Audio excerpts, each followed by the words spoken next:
रयतेचा लाडका राजा छत्रपती शिवाजी महाराज, क्रांतिबा ज्योतिबा फुले, विश्वरत्न डॉक्टर बाबासाहेब आंबेडकर, लोकशाहीर अण्णाभाऊ साठे, माता रमाई, माता जिजाऊ या वंदनीय महामानवांच्या चरणी प्रथम नतमस्तक होतो.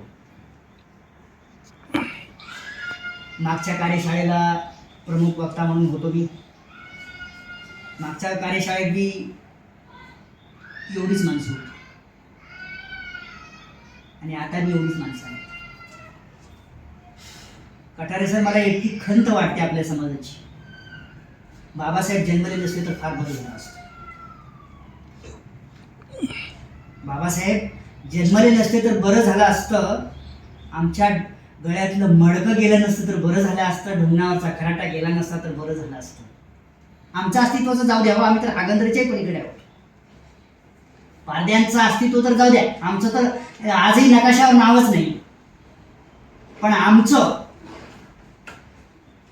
बाबासाहेबांच्या नावानं आज आमच्या माड्या इतक्या मोठ्या मोठ्या झाल्या, आमच्याकडे गाड्या इतक्या मोठ्या मोठ्या आल्या. सगळं काही बाबासाहेबांच्या आशीर्वादानं सगळं काही चमचमीत खायला मिळायला लागलं. पोट भरली हो आमची, पोट बाहेर पडायला लागली. म्हणून आम्ही बाबासाहेब विसरत चाललेलो आहोत. ज्या ज्या ठिकाणी व्याख्यानाला मी जातो, त्या ठिकाणी असं काहीतरी निगेटिव्ह बोललं की लोकांना लगेच राग येतो. आंबोरेसर, माझी जवळपास 3-3.5 हजार व्याख्यानं महाराष्ट्र आणि देशातल्या 3-4 राज्यामध्ये झाली. कारण माझ्या विवेकाला जे पटत नाही ते मी स्वीकारत नाही. कारण मी जे लिहितो, माझं साहित्य बऱ्याचशा लोकांनी वाचलंही असेल. मी जे लिहितो ती चोपडं लिहित नाही. येशीमध्ये बसून कुलकर्णी देशपांडेने लिहावं तसं गार्डनमध्ये बसून लिहिलेलं माझं साहित्य नसतं. मी असे फटकारे मारतो चापकाचे, त्या व्यवस्थेला चापकाचे फटकारे मारतो. ते स्वतःचा बाप जरी असले तरी त्याला सुद्धा चापकाचे फटकारे मारतो. कारण वास्तव स्वीकारायला आपण तयारच नाही. आंबोरेश्वर, इतकं चांगलं कार्य आहे हे, किती सुंदर काम आहे, किती चांगलं खुराक आहे, वैचारिक खुराक आहे. चांगली लोक इथं येऊन प्रबोधन करतात. जगातल्या सगळं तत्वज्ञान, तथागतापासून पुरेशा आंबेडकरापासून जे जगातलं सगळं तत्वज्ञान इथं येणारी प्रत्येक जण, प्रत्येक वक्ते, प्रत्येक उद्घाटक, प्रत्येक वक्ता इथं मांडत असतो. तरी आम्हाला सवड नाही हो. रविवार हा आमच्यासाठी असा फेवरेट आहे. काळी कॅरी बॅग आणि बाटली, याच्यासाठी आमचा फेवरेट दिवस तो. आणि सर, मी विनंती करतो का हा दिवस सोडून कधी बी कार्यक्रम घ्यायचा. कारण ह्या दिवसाचा कंटाळा आहे आम्हाला. कारण तो आठवड्यातला दिवस म्हणजे फेवरेट दिवस आहे आमच्यासाठी. आम्ही आळसावलेलो आहोत. मी आता याच्यासाठी सांगितलं, बाबासाहेब जन्मले नसते तर खूप बरं झालं असतं. खूप बरं झालं असतं. कारण बाबासाहेबांनी स्वतःकडे न बघता, स्वतःच्या परिवाराकडे न बघता फक्त आणि फक्त समाजाकडे बघितलं, देशाकडे बघितलं. आणि आज कोण मानते बाबासाहेबांना? तुम्हाला वाटत असेल हा माणूस विषयांतर करतो. मी आता सांगितलं, मी विषयाच्या पलीकडे जाऊन बोलणार आहे. कारण मला खटकतंय, वाईट वाटतंय.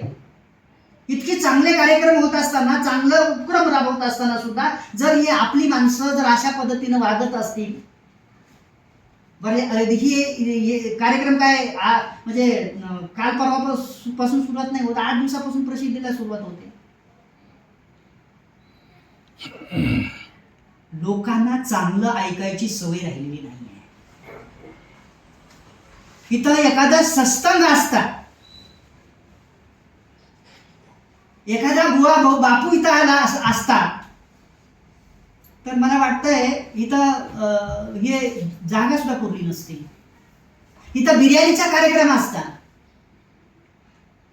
किंवा बाटलीचा कार्यक्रम असता तर झोके घेणाऱ्यांची तादाद भरपूर झाली असती.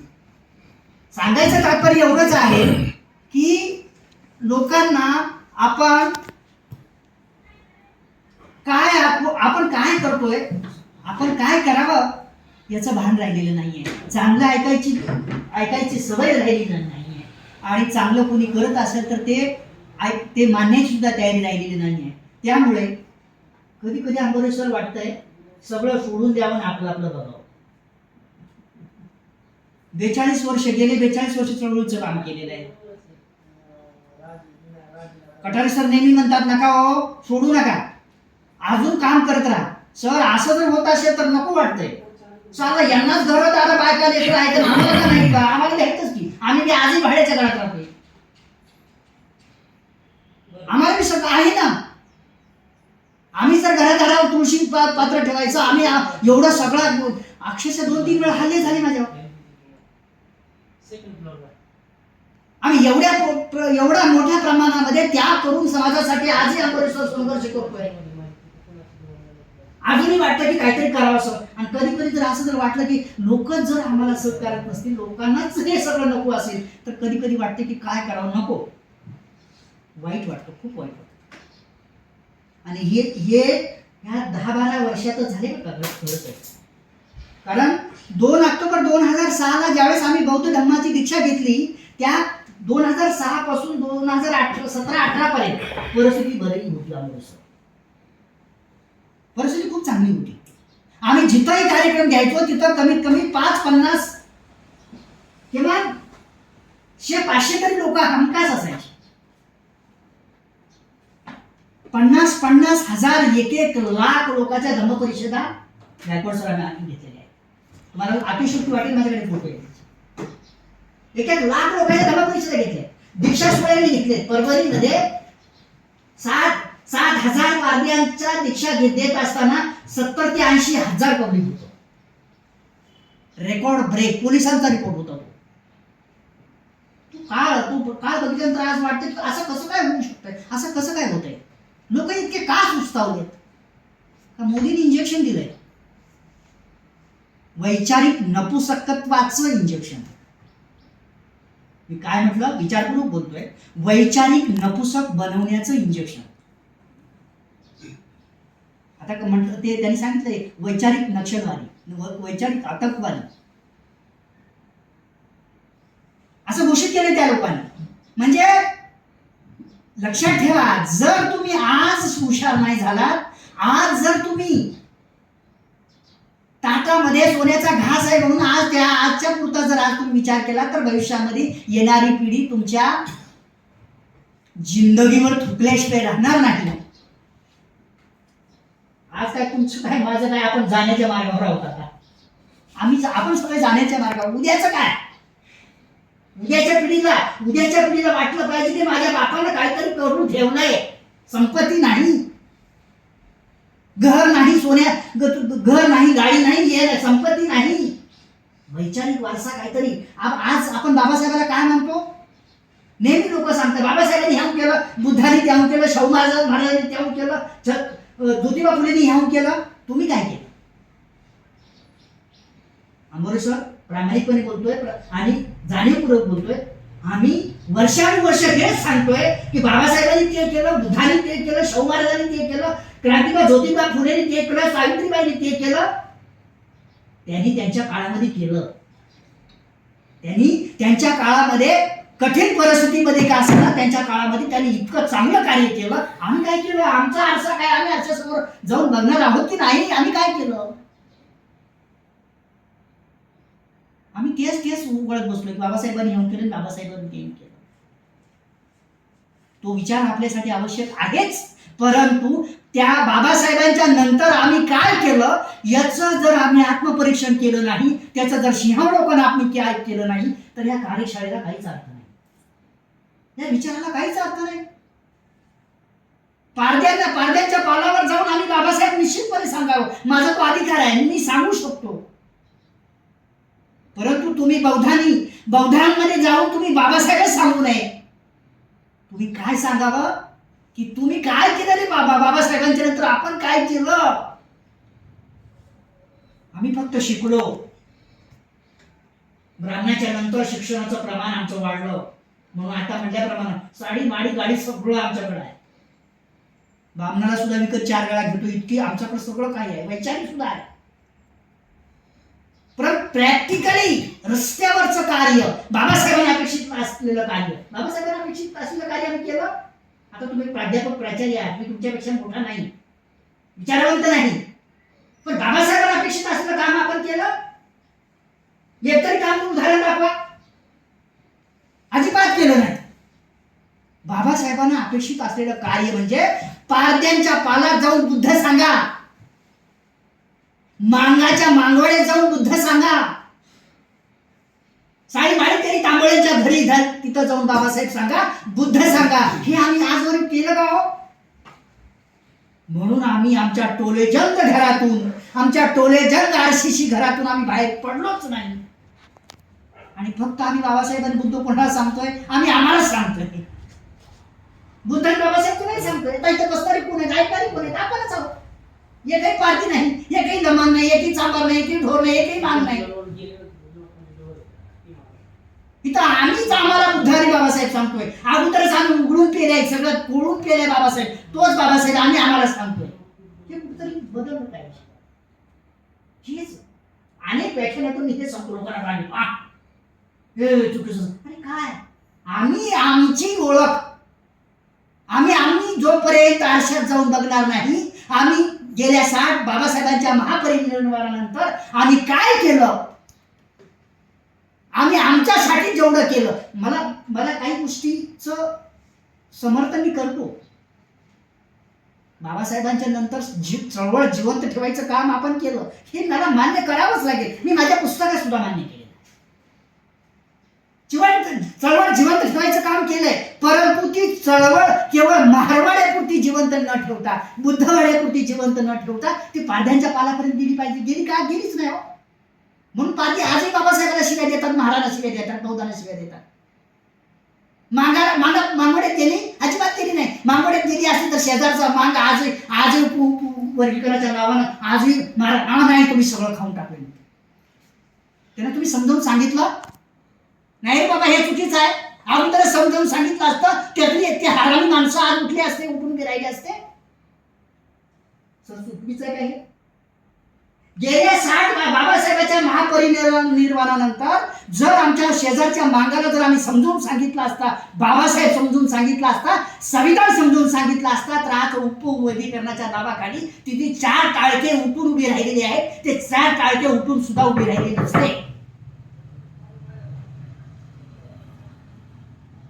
ही चूक आम्ही कधी काय सुधारणार आहोत?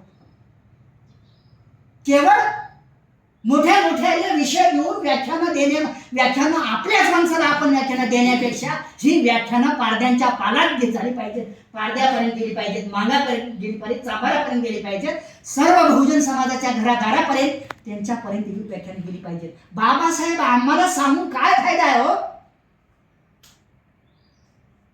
बाबासाहेब आम्हाला सांगून काहीच फायदा नाही.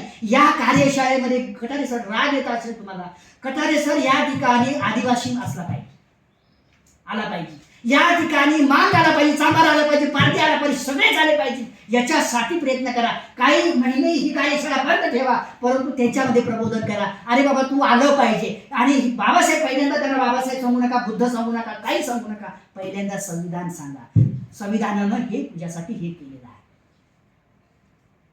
हे आम्ही पटवून नाही सांगत, आम्ही आमच्या आतच सांगत राहतो, तेच बोलत राहतो. त्याच्यामुळे परिवर्तन हे आपलंच परिवर्तन होतं, बाकीच्या लोकांचं परिवर्तन होत नाही. त्यामुळे बाबासाहेबांकडे बघण्याचा दृष्टिकोन, बुद्धांकडे बघण्याचा दृष्टिकोन हा इतर समाजाचा आजही काळ जसा होता तसा आजही आहे. आजही मांगाकडे बघितलं की बाबासाहेबांचं नाव घेतलं की आट्याच पाडते. पारद्याला जर बाबासाहेबांचं नाव घेतलं की आट्या पाडते. एका आट्याच पाडते. का? आम्ही ते काम का केलं नाही? आमच्याकडे काय नाही हो, सगळंच आहे की, पैसा आहे, सगळं आहे ना, आम्ही का नाही करू शकत? हे काम प्रॅक्टिकली तिथं जाऊन घेतलं पाहिजे, तरच अशा कार्यशाळेला महत्व राहील, अशा विचार परिवर्तनाला महत्व राहील. मी बाबासाहेबांचं खरं कार्य, बाबासाहेबांचं प्रॅक्टिकल कार्य काय आहे यावर भाष्य करणारा, यावर वागणारा, याप्रमाणे आचरण करणारा व्यक्ती आहे. त्यामुळे बऱ्याच लोक आपल्याही लोकांनी आट्या पाडलेल्या आहेत माझ्याबद्दल. मला काही फरक पडत नाही, मला कुणाचा जावाई व्हायचं नाही, मला काहीच गरज नाही. कुणाला पटेल, माझे विचार कुणाला पटतील याच्यासाठी मी लिहित नाही, माझे विचार कुणाला ऐकायचे वाटतील याच्यासाठी मी बोलत नाही, माझ्या विचाराला वाहवा मिळेल किंवा माझी पाठ कुणीतरी थोपटेल याच्यासाठी मी बोलत नाही, लिहित नाही. मला त्याच्याशी गरज नाही. मला बुद्ध जे सांगतात, आता दीप भव, स्वयंप्रकाशित व्हा. बाबासाहेब सांगतात, प्रॅक्टिकली काम, प्रत्यक्ष काम. केवळ भाषण नको. बाबासाहेब प्रत्यक्ष बाबासाहेब आचरणात आणला गेला पाहिजे. प्रत्यक्ष बाबासाहेबाचा विचार, बाबासाहेबांनी काय अपेक्षित होतं, बाबासाहेबांना काय अपेक्षित होतं, बाबासाहेबांच्या साहित्यामधून, बाबासाहेबांच्या विचारामधून बाबासाहेबांना काय अपेक्षित होतं, हे अपेक्षित कार्य करणारा मी व्यक्ती आहे. त्यामुळं कुणाला काय वाटतंय, समोरच्या व्यक्तीला काय वाटतंय किंवा मला ऐकणाऱ्या लोकांना काय वाटतंय याच्याशी मला मतलब नाही. मला फक्त एवढंच वाटतंय, बुद्धाला काय वाटतंय, बाबासाहेबांना काय वाटतंय, बाबासाहेबांना काय अपेक्षित आहे आणि तथागतांना काय अपेक्षित आहे, एवढंच मी करतो आणि करण्याचा प्रयत्न करत राहतो.